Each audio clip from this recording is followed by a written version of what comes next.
బాలసుబ్రహ్మణ్యం గారి వర్ధంతి సందర్భంగా ఆయన అబ్బాయి గారు చరణ్ గారు ఈరోజు మనతో ఉన్నారు. సార్, మీ ఫాదర్తో ఉన్న మీకు అనుబంధం గురించి ఒకటి చెప్పండి సార్.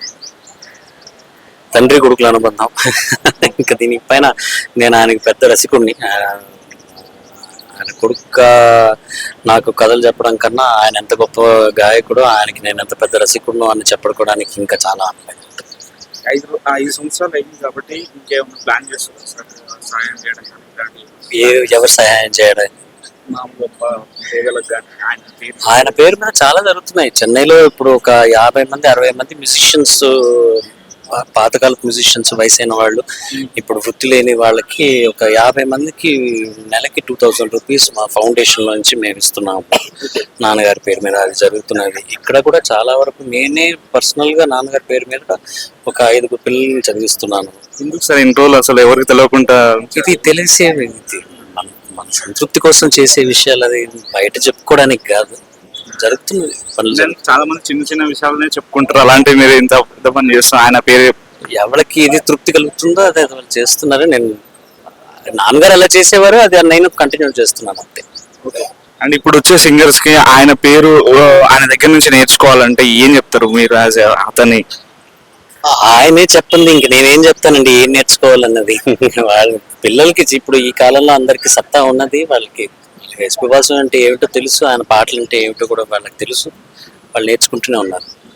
ఇంకోటి వచ్చేసి ఆయన వాయిస్ అనేది చాలా మంది ఏఐ ద్వారా క్రియేట్ చేసేసి డిఫరెంట్ ప్లాట్ఫామ్ లో యూజ్ చేస్తారు.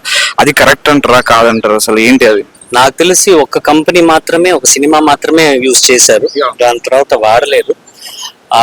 అది మంచిది కాదని నా ఉద్దేశం. నాన్నగారు 40 ఏళ్ళు, ఇప్పుడు ఒక మ్యూజిక్ డైరెక్టర్ కొత్తగా వస్తున్నారు, వాళ్ళకి ఒక నాన్నగారితో పాడించాలన్న ఒక ఉద్దేశం ఉండి ఆ కాలంలో వాళ్ళ వల్ల కుదరలేదు. దానివల్ల ఏదో ఇప్పుడు ఏఐలో పెట్టి చేస్తున్నారు అన్నది నా ఆర్గ్యుమెంట్. అలా ఒకటే, ఇప్పుడు ఆయన ఉన్నప్పుడు జరగలేదు కానివ్వండి, ఇంక ఉన్నవాళ్ళు మిగతా సింగర్స్ ఉన్నారు. అది నా గురించి నేను ఎప్పుడు మాట్లాడను.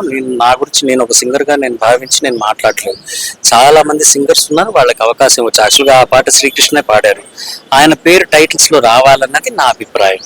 ఇది అండ్ ఆ సింగర్స్ కి క్రెడిట్ ఇవ్వటం అన్నది ఉన్నారు. 40,000 పాటలు 50,000 పాటలు అన్నారు, నా గిన్నెస్ బుక్ వరల్డ్ రికార్డ్స్ ఉన్నారు. ఆయన పాటలు విందాము, ఆయన ఆనందిద్దాం అండ్ ఆయన్ని సెలబ్రేట్ చేసుకుందాం. ఇప్పుడు కొత్తగా ఎవరు ఎట్లాంటి పాటలు చేస్తారన్నది మనకు తెలియదు. ఇప్పుడు ఆ పర్మిషన్ లేకపోతే, ఆ కంట్రోల్ లేకపోతే anybody can use anybody's voice and they can compose any kind of a song which నాన్నగారు ఏ సింగర్ అయినా వాళ్ళకి నచ్చలేదు, సాటిస్ఫాక్షన్ లేదు అంటే వాళ్ళు ఆ పాటలు పాడరు.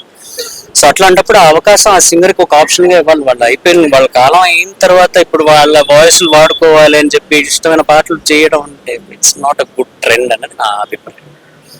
Thank you sir. Thank you.